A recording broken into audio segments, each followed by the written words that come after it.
नमस्कार मंडळी मी वास्तुज्योतिष सल्लागार नयन धोत्रे आपल्या सगळ्यांचं स्वागत करतो आपल्या या आवडत्या यूट्यूबवरील चॅनल ज्योतिष कट्टामध्ये. चॅनलला अवश्य सबस्क्राईब करा, सोबत दिलेलं बेलचं चिन्ह सुद्धा दाबा. आजच्या या भागामध्ये आपण माहिती करून घेणार आहोत राशीचक्रातल्या शेवटच्या म्हणजेच मीन राशीच्या एप्रिल 2026 महिन्यातल्या मासिक राशी भविष्याची.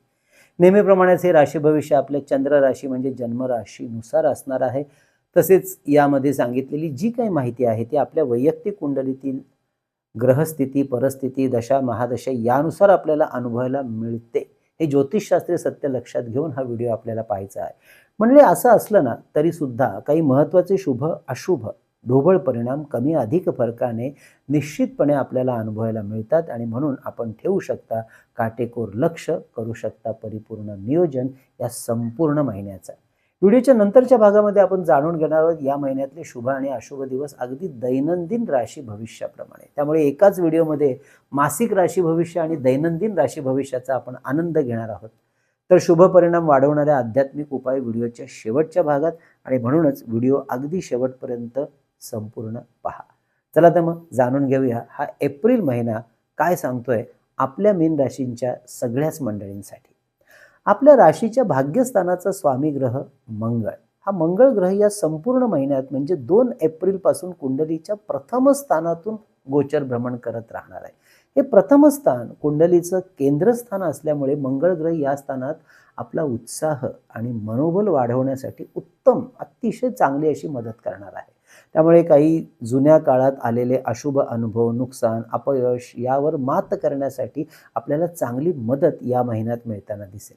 यामुळे कामातील गती आणि प्रगती साधायला सुद्धा उत्तम मदत मिळेल. मात्र तरीही व्यावसायिक मंडळींनी महत्त्वाचे निर्णय घेतेवेळी अत्यंत सावधानता वाढवावी, विशेष करून ज्यांचा व्यवसाय हा परदेशाशी संबंधित आहे. कारण बुध ग्रह 10 एप्रिलपर्यंत राहणार आहे कुंडलीच्या व्ययस्थानात. तसेच मोठे आणि आर्थिक व्यावसायिक निर्णय फार सांभाळून घ्यायचे आहेत, नाहीतर नुकसान होईल व नावलौकिकाला सुद्धा धक्का लागेल. 10 एप्रिल नंतर मात्र बुध ग्रह कुंडलीच्या प्रथम स्थानात मंगळ ग्रहाला साथ द्यायला येत असल्यामुळे महत्त्वाचे आणि मोठे व्यावसायिक निर्णय अवश्य योग्य मार्गदर्शन घेऊन योग्य नियोजन करून घेऊ शकता. आपल्या व्यवसायाची व्याप्ती वाढवण्यासाठी संधी हा कालखंड देईल. त्यावर अवश्य आपली परिपूर्ण तयारी मात्र ठेवा आणि संधीचं सोनं करा. प्रथम स्थानात आलेला मंगळ ग्रह अति आत्मविश्वास व अहंकार यामुळे घात करण्याची शक्यता राहील. तसेच बोलण्यातील कठोरपणा, बेशिस्तपणा नातेसंबंध, व्यावसायिक संबंध बिघडवेल. त्यामुळे अत्यंत संयम राखून राहणं आपल्याच हिताचं आहे. यावर मात्र काटेकोरपणे अंमलबजावणी करा आणि यशाला आपलंसं करा. यशाचा आनंद उत्सव साजरा करा, कारण दोन्ही परिणाम मिळतात मंगळ ग्रहाचे. विशेष करून ज्यांच्या मूळ कुंडलीमध्ये मंगळ, गुरु आणि शनी ग्रह अशुभ स्थितीत आहे किंवा सध्या अशुभ ग्रहांची दशा महादशा सुरू आहे त्यांच्यासाठी ही धोक्याची सूचना लक्षातच ठेवायची आहे. या महिन्यातील रवी आणि शुक्र ग्रहांची साथ उत्तम राहणार असल्यामुळे नवीन आर्थिक धोरण राबवण्यासाठी, नवीन गुंतवणूक करण्यासाठी, तर काही जुन्या गुंतवणुकीतून प्रॉफिट बुकिंग करण्यासाठी, जमीन जुमल्याचे व्यवहार करण्यासाठी, सरकारी कामं मिळवण्यासाठी, समाजातील प्रतिष्ठित लोकांशी संबंध नव्याने प्रस्थापित करण्यासाठी, नवीन ओळखी वाढवण्यासाठी या महिन्यात अवश्य मेहनत घ्या. मेहनतीला फळ उत्तम मिळेल, त्याचे लाभही पदरात पडून घ्यायला मदत मिळेल. ज्या मंडळींना समाजकारण, राजकारण, नवीन व्यापार उद्योग यामध्ये नव्याने पदार्पण करायचे आहे त्यांच्यासाठी हा महिना विशेष शुभ राहणार आहे. तेव्हा अवश्य आपण निर्णय घेऊ शकता. फक्त योग्य मार्गदर्शन आणि योग्य पद्धतीचं नियोजन करून हे निर्णय घ्या. विशेष करून ज्यांच्या मूळ कुंडलीमध्ये शुक्र, बुध, रवी आणि गुरु ग्रह शुभ स्थितीमध्ये आहे किंवा शुभ ग्रहांची दशा महादशा सध्या सुरू आहे ते मात्र तपासून घ्या आणि नंतर निर्णय घ्या. नोकरदार मंडळींना नोकरीच्या संदर्भात काही महत्त्वाचे निर्णय घ्यायचे असल्यास अवश्य घेऊ शकता. काही लाभाच्या संधी या महिन्यात मिळण्याचे योग, शुभ संकेत या काळात दिसत आहेत, तेव्हा अवश्य लक्ष द्या. स्वभावातील चिडचिड आणि अनावश्यक राग यावरती मात्र सगळ्याच मंडळींनी जरा नियंत्रण ठेवणं गरजेचं राहणार आहे. विद्यार्थी वर्गाने आपल्या अभ्यासाच्या संदर्भात आणि महत्त्वाच्या परीक्षा संदर्भात काळजीने राहावं लागेल. त्यामुळे विद्यार्थ्यांनी अभ्यासाचं सुद्धा योग्य नियोजन करून चालायचं आणि आरोग्याकडे लक्ष द्यायचं आहे. वैवाहिक जीवनामध्ये तसेच भागीदारीच्या व्यवसायामध्ये अत्यंत सांभाळून राहावं लागणार.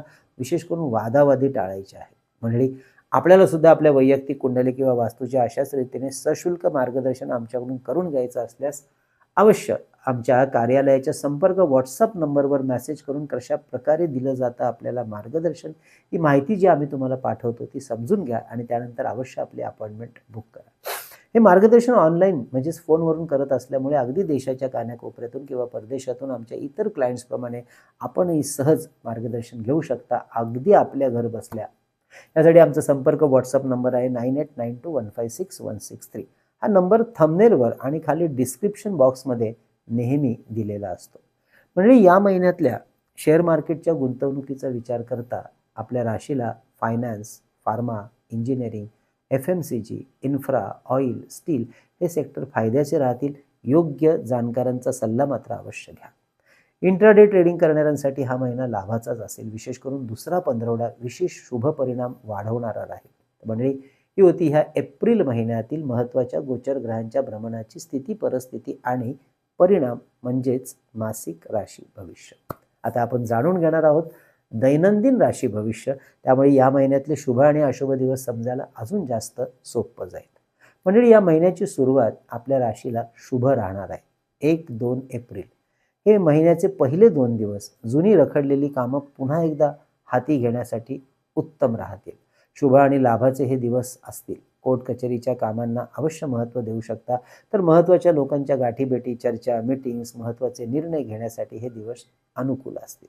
व्यावसायिक तसेच वैवाहिक जीवनातले किंवा विवाहविषयक निर्णय या काळात घेणं फायद्याचं राहील. 3, 4, 5 एप्रिल हे पुढचे 3 दिवस थोडे अडचणी वाढवणारे दिवस राहतील. वादावादी, गैरसमज टाळा, आरोग्यसुद्धा सांभाळा. त्यामुळे महत्त्वाचे निर्णय सावधानतेने घ्या. पुढचे 7 दिवस म्हणजे 6 ते 12 एप्रिल नवीन कार्याचा शुभारंभ अवश्य करू शकता. कार्याला भाग्याची साथही उत्तम मिळेल. धार्मिक कार्य, धर्मस्थळांना भेटी देणं, मंगल कार्य यासाठी हे दिवस उत्तम. वडीलधारी मंडळींची साथ या काळात सुंदर मिळेल. नोकरदार, गुंतवणूकदार यांच्यासाठी हे दिवस लाभाचे असतील. तसेच वडिलोपार्जित काही कार्यामध्ये, विषयामध्ये महत्त्वाचे निर्णय घ्यायचे असतील तर अवश्य घेऊ शकता. 13-14 एप्रिल व्यवहाराच्या प्रत्येक गोष्टीवर बारीक नजर ठेवावी लागेल. आर्थिक ताणतणाव थोडे या काळात वाढताना दिसतील आणि चुकीच्या निर्णयामुळे नुकसान होऊ शकतं. तेव्हा सावध राहून निर्णय घ्या. मात्र इम्पोर्ट एक्सपोर्ट क्षेत्रात कामगिरी करण्यासाठी उत्तम दिवस. 15 ते 20 एप्रिल हे पुढचे 6 दिवस पुन्हा एकदा कार्याची नव्याने सुरुवात करणं, नव्या उत्साहात, नव्या दमात संधी मिळवून द्यायला हे दिवस शुभ राहतील. नवीन कामं मिळवणं, कामाचा विस्तार करणं यासाठी हे दिवस अनुकूल असतील. पतप्रतिष्ठा, मानसन्मान या काळात उत्तम मिळेल. प्रवासासाठी सुद्धा हे दिवस शुभ राहतील.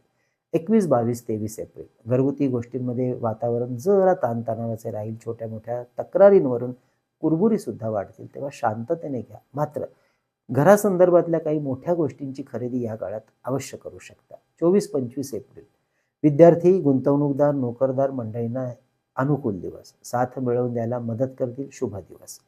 26-27 एप्रिल मानसिक ताणतणाव, आरोग्य आणि महत्त्वाचे व्यवहार या संदर्भात थोडं काळजी घेऊन वागायचे आहेत. तर महिन्याचे शेवटचे 3 दिवस 28, 29, 30 एप्रिल व्यापार, उद्योग, कोर्ट कचेरी, विवाह, महत्त्वाचे व्यवहार, गुंतवणूक यासाठी हे दिवस शुभ आणि उत्तम राहतील. नवीन ओळखी आणि नातेसंबंध यासाठी सुद्धा या दिवसाची साथ सुंदर मिळेल. तर मंडळी, ही झाली ह्या एप्रिल महिन्यातील दैनंदिन राशी भविष्याची माहिती. या महिन्यातील शुभ परिणाम वाढवण्यासाठी आध्यात्मिक उपाय आपल्याला करायचे आहेत. ते म्हणजे गणेशाची आणि महाविष्णूंची उपासना वाढवायची आहे. यासाठी रोज विष्णू सहस्त्रनामावली व संकटनाशक गणपती स्तोत्र यांचं पठण आवर्जून रोजच्या रोज करा. तर ओम गंग गणपतये नमः या मंत्राचा जप 1 माळ आणि वेळ असेल तर अगदी 3 किंवा 9 माळा अवश्य करा. मंडळी, ही होती मीन या राशीची एप्रिल महिन्यातली संपूर्ण माहिती कशी वाटली अवश्य कळवा. जास्तीत जास्त लोकांपर्यंत आपला हा व्हिडिओ पोहोचण्याकरता शेअरसुद्धा करा आणि हो, आवडला असेल लाईकही करा. म्हणजे आपल्या ज्योतिष कट्ट्याच्या वतीने आपण 3 पुस्तकं प्रकाशित केलीत. त्यापैकी विविध स्तोत्र आणि मंत्र यांची संकलित केलेलं अप्रतिम पुस्तक चैतन्य लहरी भारतात कुठेही मागवायचं असेल तर आपल्या कार्यालयाच्या संपर्क नंबरवर 330 रुपये फोनपे करून त्याचा स्क्रीनशॉट, तुमचा संपूर्ण पत्ता, पिनकोड नंबर आम्हाला व्हॉट्सअप करा. तसेच मंडळी, परमपूज्य टेंबेस्वामी महाराजांनी रचलेला अप्रतिम ग्रंथ श्री सप्तशती गुरुचरित्रसार 700 ओव्यांचा हा ग्रंथ स्त्री, पुरुष, आबाल, वृद्ध कुणीही वाचन पारायण करू शकतात. हा ग्रंथ 151 रुपये फोनपे करून आपण मागवू शकता भारतात कुठेही. तसेच अष्टोत्तर शतनामावली यामध्ये विविध देवदेवता आणि काही महत्त्वाचे ग्रह यांची 108 नावं संकलित केलेली आहेत. हे पुस्तक सुद्धा 151 रुपये फोनपे करून आपण अवश्य मागवू शकता. तसेच मंडळी शुभ मुहूर्तावर अभिमंत्रित आणि सिद्ध केलेली विविध प्रकारची रुद्राक्ष, विविध ग्रहांची यंत्र, तर विद्यार्थ्यांसाठी गणेश रुद्राक्ष, सिद्धी गणेश यंत्र, सरस्वती यंत्र, आपल्या ऐहिक सुखासाठी आपल्या कार्यालयात आणि वास्तूत ठेवता येण्यासारखं श्रीयंत्र, कुबेर यंत्र, वास्तुदोष निवारण यंत्र, वास्तु इंद्राणी यंत्र, सुदर्शन यंत्र, अन्नपूर्णा यंत्र, दक्षिणावर्ती शंख, लक्ष्मी कवडी, मेरुश्री यंत्र ही सुद्धा आपल्याला ऑर्डर करायची असतील तर आधी व्हॉट्सअप करा, माहिती घ्या आणि नंतर आपली ऑर्डर बुक करा. तसेच मंडळी आपल्या वास्तूतली चैतन्य ऊर्जा वाढवण्यासाठी हे पितळेचं धूपदीप पात्र ज्यामध्ये 2 तांब्याच्या वाट्या बसवलेल्या आहेत, हे सुद्धा आपल्याला ऑर्डर करायचं असेल माहिती डिस्क्रिप्शनमध्ये दिलेली आहे. मंडळी असा हा एप्रिल महिना आपल्या राशीला आनंदाचा, भरभराटीचा, सुख समृद्धीचा जावो ही भगवंताचरणी प्रार्थना. तोपर्यंत कळावे लोभ असावा. धन्यवाद.